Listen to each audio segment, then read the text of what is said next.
अगर आप Australian PR के बारे में सोच रहे हैं या आप वो जर्नी स्टार्ट कर चुके हैं और आपके ज़हन में है बेशुमार सवाल स्किल असेसमेंट को लेके, ये क्या है, इससे रेलेवेंट जो ANZ SEO कोड हैं वो क्या है, उसकी डिटेल आपको कहाँ से मिल सकती है, या फिर आपके प्रोफेशन से रेलेवेंट जो है वो असेसमेंट बॉडी कौन सी है और पॉजिटिव स्किल असेसमेंट के लिए आपको कौन से जो स्टेप्स हैं वो लेने चाहिए और किन बातों का ख्याल रखना चाहिए, ये सारे सवालों के जवाब दूंगी मैं आज की वीडियो में।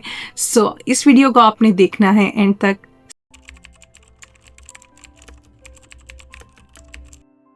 हे everyone, welcome to my Australian skill immigration series. मेरा नाम है अरबाब तुफैल। अगर आप मेरी अभी तक की ऑस्ट्रेलियन स्किल इमिग्रेशन सीरीज़ को फॉलो कर रहे हैं तो आपको आइडिया हो गया होगा कि इस सीरीज़ में मैंने 3 वीज़ास को डिस्कस किया है, सब क्लास 189, सब क्लास 190 एंड सब क्लास 491।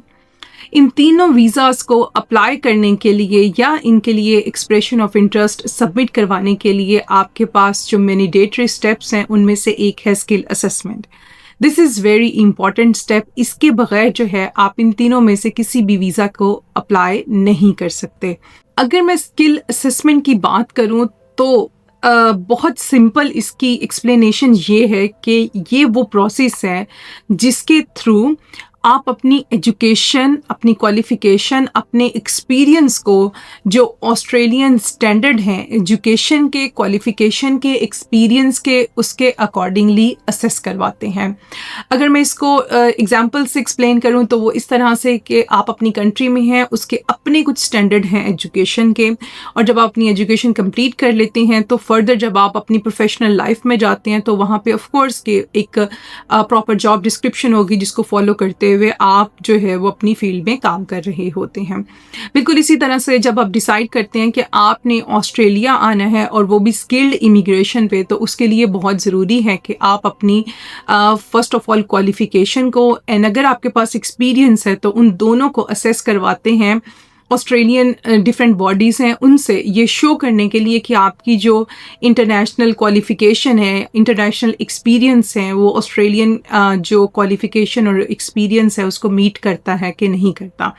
इसमें 3 आउटकम्स होते हैं जब आप अपनी असेसमेंट करवाते हैं। सबसे पहले है पॉजिटिव आउटकम कि आपकी क्वालिफ़िकेशन और आपका एक्सपीरियंस जब ऑस्ट्रेलियन स्टैंडर्ड को मीट कर जाए क्वालिफ़िकेशन और एक्सपीरियंस के, तो वो आपको मिलेगा पॉजिटिव स्किल असेसमेंट, और अगर मीट नहीं करता तो उसमें मिलेगा आपको नेगेटिव जो आउटकम होगा। एंड देन थर्ड जो होता है वो है प्रोविजनल।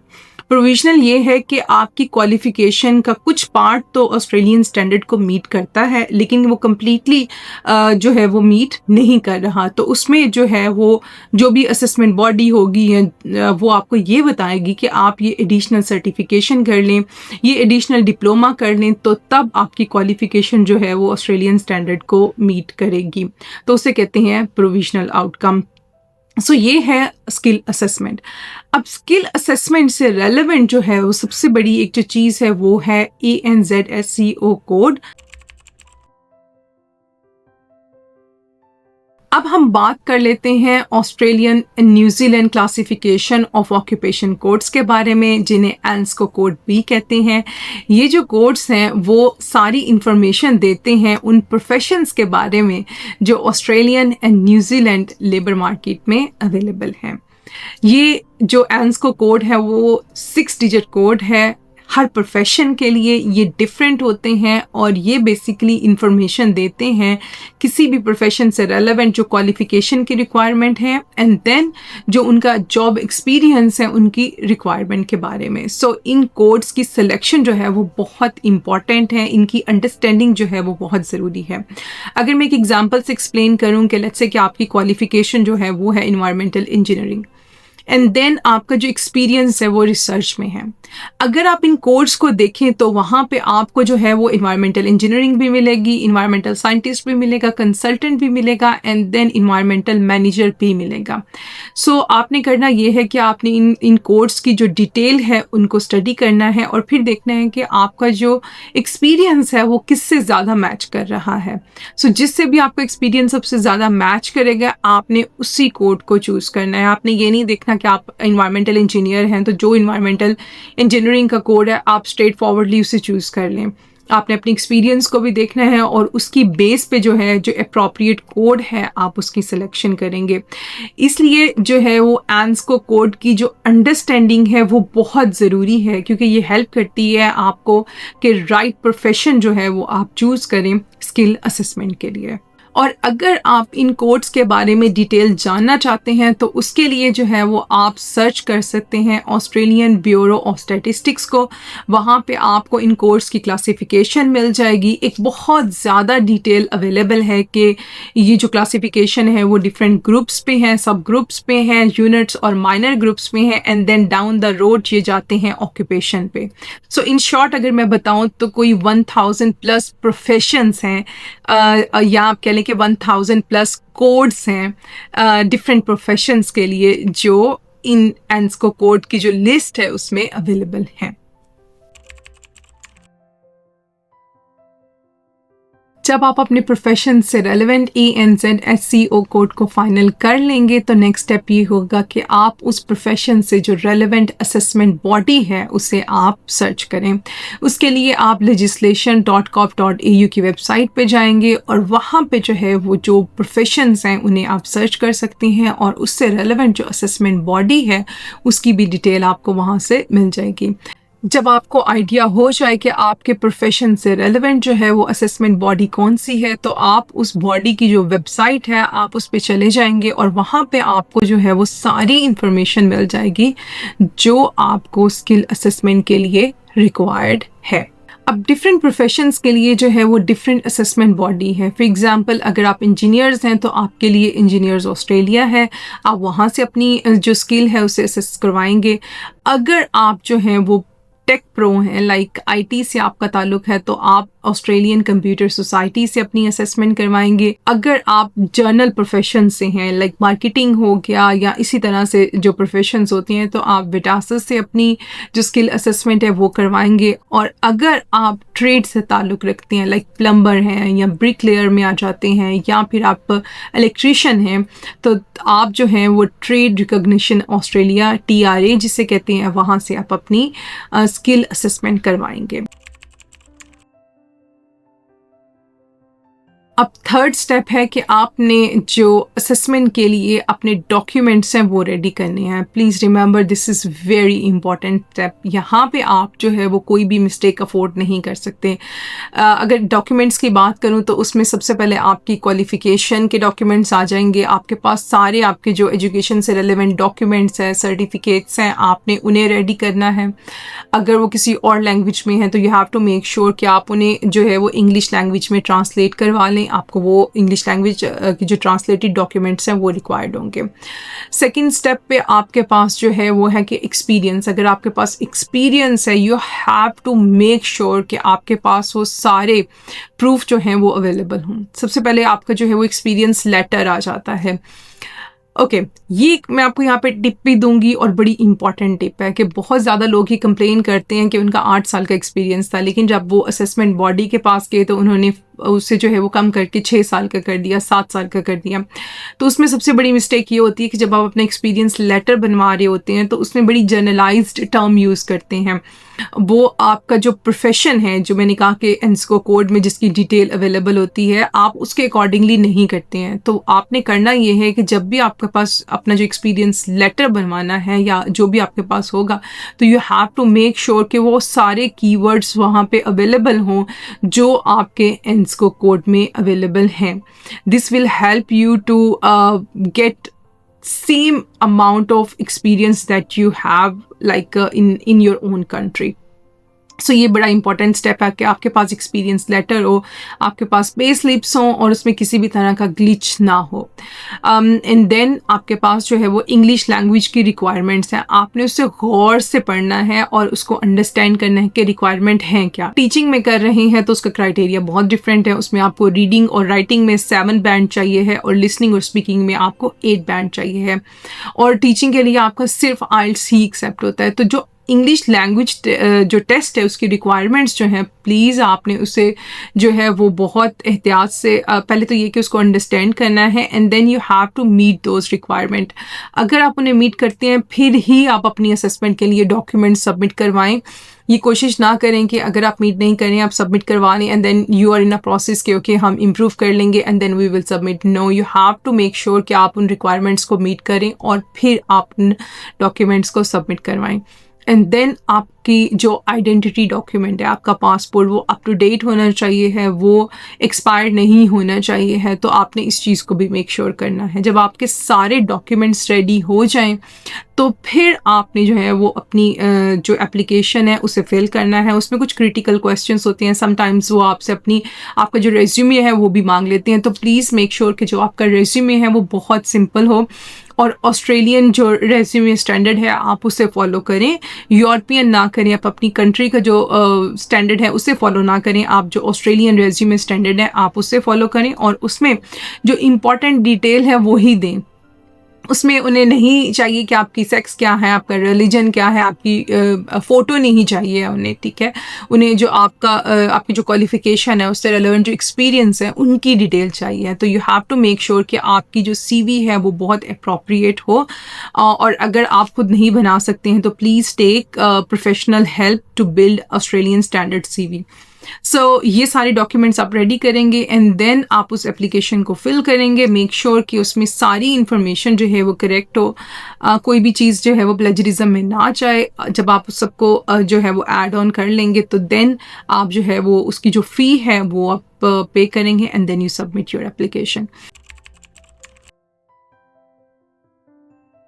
सो ये तो था स्किल असेसमेंट का प्रोसेस। अब हम बात कर लेते हैं उन कॉमन मिस्टेक्स की जो यूजुअली एप्लीकेंट्स अपनी स्किल असेसमेंट करवाते हुए करते हैं और साथ में मैं ये भी बताऊंगी आप उन मिस्टेक्स को अवॉइड कैसे कर सकते हैं। तो सबसे पहला जो पॉइंट है वो है इनकम्प्लीट डॉक्यूमेंट्स का। बहुत दफ़ा ऐसा होता है कि कैंडिडेट्स जो हैं वो जब असेसमेंट करवा रहे होते हैं तो कुछ डॉक्यूमेंट्स को समझते हैं कि ये इम्पॉर्टेंट नहीं है, वो सबमिट नहीं करवाते हैं। तो इनकम्प्लीट डॉक्यूमेंट्स होने की वजह से भी आपकी एप्लीकेशन बाज़ दफ़ा रिजेक्ट हो जाती है। तो you have to make sure कि जब आप अपनी एप्लीकेशन स्किल असेसमेंट के लिए सबमिट करवाएं तो जो भी डॉक्यूमेंट्स रिक्वायर्ड हैं आप वो ज़रूर अटैच करें। यहाँ पे मैं एक छोटी सी एग्जांपल दूंगी, मे बी कि आपको वो थोड़ा सा अंडरस्टैंड करने में मुश्किल हो, लेकिन लेट्स से कि आप इंजीनियर हैं और इंजीनियर्स के लिए जो है वो एक प्रोसेस है कि जिसमें उन्होंने अपनी जो है वो CDR सबमिट करवानी होती है असेसमेंट के लिए। अगर आप CDR पे काम कर रहे हैं या आपने एक CDR बनाई जो आपकी रिसर्च से रिलेटेड थी और वो रिसर्च आपने पब्लिश भी कर ली, तो चांसेस ये हैं कि जब आप वो CDR बनाएंगे तो उसमें कुछ प्लेजरिज्म जो है वो आ जाएगा। मे बी कि वो एक ग्राफ का प्लेजरिज्म या किसी टेबल का प्लेजरिज्म, आपने जितना भी उसे चेंज कर लिया बट आप उसे 100% चेंज नहीं कर सकते हैं, तो वो प्लेजरिज्म आ गया।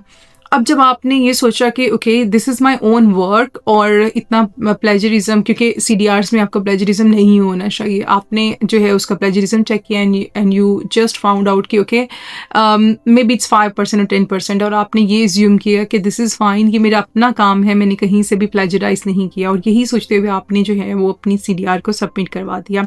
हालांकि अगर आप देखें तो आपके पास जो है वो सपोर्टिंग डॉक्यूमेंट्स की भी स्पेस होती है। तो आप अब अगर आप उस स्पेस को यूज़ नहीं करेंगे तो क्या होगा कि जो भी केस ऑफिसर होगा वो आपकी CDR को देखेगा, वो ये देखेगा कि ये प्लेजराइज्ड है, तो वो आपको जो है वो नेगेटिव आउटकम भी दे सकता है। इस मिस्टेक को आप कैसे अवॉइड कर सकते हैं कि जब आप अपनी CDRs जमा करवाएंगे तो साथ ही उसके जो सपोर्टिंग डॉक्यूमेंट्स है उसमें आप अपने रिसर्च आर्टिकल को भी ऐड कर देंगे और साथ में आप बताएंगे कि ये जो CDR है ये मेरे इस रिसर्च आर्टिकल से रिलेटेड है और ये मैंने ही लिखा है। सो दिस वे जो है वो आप जो है उस जो आउटकम है उसको चेंज कर सकते हैं। उसके अलावा भी और बहुत सारे और पॉइंट्स हो सकते हैं कि जिसमें मैं कह सकती हूँ कि वो इनकम्प्लीट डॉक्यूमेंट्स हैं। So you have to make sure कि जब भी आप अपनी जो असेसमेंट करवाएं तो आपने जो डॉक्यूमेंट्स हैं उन्हें कंप्लीट ज़रूर करना है। दूसरा इम्पॉर्टेंट स्टेप है इंग्लिश लैंग्वेज टेस्ट का। लोग जो हैं बाज़ दफ़ा उसे बड़ा जनरल लेते हैं और एज्यूम करते हैं कि वी नीड ओनली 6, या हम कोई भी टेस्ट दे सकते हैं, PTE हो गया, आइल्स हो गया, OET हो गया, और इस तरह से और जो भी उसमें इंग्लिश लैंग्वेज टेस्ट है आप कोई भी दे सकते हैं। But you have to make sure कि सबसे पहले कि जो भी असेसमेंट बॉडी है आप उसकी वेबसाइट पर जाएं, उसके जो डॉक्यूमेंट्स हैं, एलिजिबिलिटी के डॉक्यूमेंट्स हैं, आप उन्हें रीड आउट करें, उनकी जो रिक्वायरमेंट है आप उन्हें रीड आउट करें, एंड मेक श्योर कि जो उनकी इंग्लिश लैंग्वेज टेस्ट स्कोर की रिक्वायरमेंट है आप उसे भी मीट करें। लाइक इंजीनियर्स के लिए आपको जो है वो 6 बैंड चाहिए है ओवरऑल भी, और हर पार्ट में भी, हर सेक्शन में भी। लेकिन अगर आप टीचिंग में अप्लाई कर रहे हैं, प्राइमरी टीचर के तौर पर या सेकेंडरी स्कूल टीचर के तौर पर आप अप्लाई कर रहे हैं, तो उसके लिए आपको जो है वो हर रीडिंग और राइटिंग में आपको 7 एंड देन आपको लिसनिंग एंड स्पीकिंग में 8 चाहिए, और उसमें सिर्फ आपको आइल्स चाहिए, आप कोई और टेस्ट नहीं दे सकते हैं। सो ये जो रिक्वायरमेंट्स हैं आपने इसे जो है वो बहुत एहतियात से चेक भी करना है, and you have to make sure कि आप उन रिक्वायरमेंट्स को मीट कर रहे हैं before you submit your skill assessment documents. एक और इम्पॉर्टेंट पॉइंट जो है वो है इनएडिक्वेट एविडेंस ऑफ एक्सपीरियंस। बाज़ दफ़ा ऐसा होता है कि आप जब अपने एक्सपीरियंस के लिए पॉइंट्स क्लेम कर रहे होते हैं, या आप जो स्किल असेसमेंट बॉडी है उन्हें डॉक्यूमेंट सबमिट करवाते हैं, तो एक्सपीरियंस से रेलिवेंट जो डॉक्यूमेंट्स हैं वो इनफ नहीं होते हैं। बाज़ दफ़ा आप समझते हैं कि ओके सिर्फ एक्सपीरियंस लेटर इनफ है, या फिर पे स्लिप्स इनफ है। सो ऐसा नहीं होता। You have to make sure कि आपके एक्सपीरियंस से रेलिवेंट जो भी डॉक्यूमेंट्स हैं, मल्टीपल डॉक्यूमेंट्स हैं, आप वो सबमिट करवाएं। कि अगर एक्सपीरियंस लेटर जो है वो केस ऑफिसर के लिए इनफ नहीं है तो वो पे स्लिप को देखे, अगर पे स्लिप इनफ नहीं है तो कोई और पॉइंट हो जहां से ये आइडिया हो कि ये आपका बैंक स्टेटमेंट हो सकती है कि जहां से उन्हें आइडिया हो जाए।